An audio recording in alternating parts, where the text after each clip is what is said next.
ఈరోజు అంతర్జాతీయ ఎంఎస్ఎంఈ దినోత్సవం.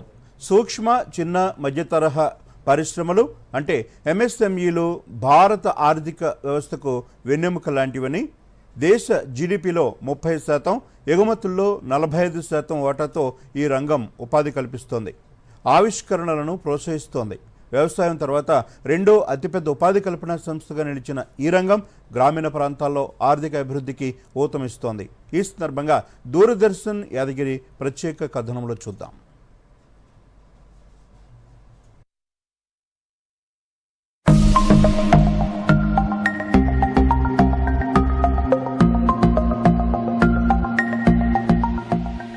ఈ సంవత్సరం ఎంఎస్ఎంఈ దినోత్సవాన్ని స్థిరమైన అభివృద్ధి, ఆవిష్కరణలకు ఎంఎస్ఎంఈలు ఊపిరి అనే థీమ్తో జరుపుకుంటున్నాం.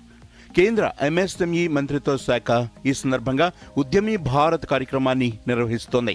6,30,00,000కు పైగా సంస్థలతో ఈ రంగం దేశంలో వ్యవస్థాపకత, ఉపాధిని పెంపొందిస్తోంది.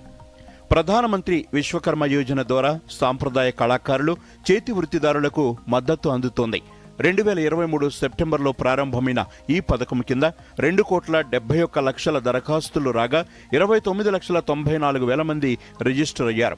ఉద్యమ్ రిజిస్ట్రేషన్ పోర్టల్ ద్వారా ఎంఎస్ఎంఈలకు ఉచిత పేపర్లెస్ రిజిస్ట్రేషన్ సౌకర్యాన్ని కల్పించారు. అనధికార సూక్ష్మ సంస్థలకు ఉద్యమ్ అసిస్ట్ ప్లాట్ఫామ్ ద్వారా రుణ సౌకర్యాలు అందుతున్నాయి. ప్రధానమంత్రి ఉపాధి కల్పన కార్యక్రమం PMEGP కింద 2008 నుంచి 9,87,000 సూక్ష్మ సంస్థలకు 26,124 కోట్ల రూపాయల సబ్సిడీ అందించి 80 లక్షల మందికి ఉపాధి కల్పించారు.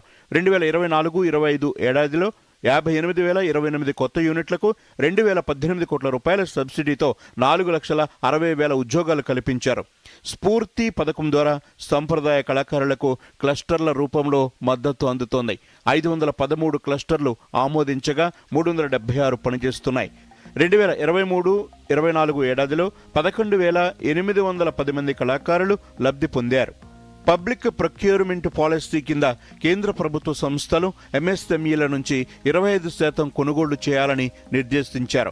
2024-25 ఏడాదిలో ఇప్పటి వరకు 37,190 కోట్ల రూపాయల వస్తువులను 115,000 ఎంఎస్ఎంఈల నుంచి కొనుగోలు చేశారు.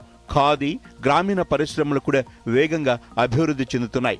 గత 10 ఏళ్లలో ఖాదీ విక్రయాలు 33,135 కోట్ల నుంచి 1,55,000 కోట్లకు, ఉత్పత్తి 27,569 కోట్ల నుంచి 1,08,000 కోట్లకు పెరిగింది.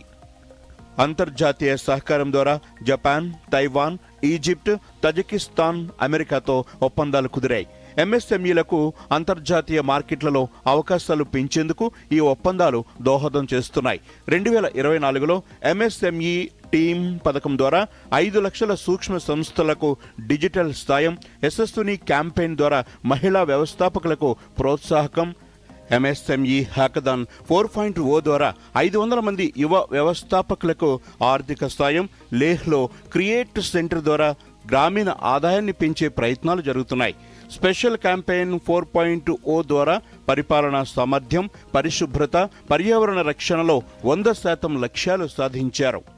ఎంఎస్ఎంఈలు చిన్న ఆలోచనలను పెద్ద ఫలితాలుగా మారుస్తూ స్థిరమైన అభివృద్ధికి ఊతమిస్తున్నాయి. ఆత్మనిర్భర భారత్ లక్ష్య సాధనకు ఎంఎస్ఎంఈలు దోహదపడతాయని ఆశిద్దాం.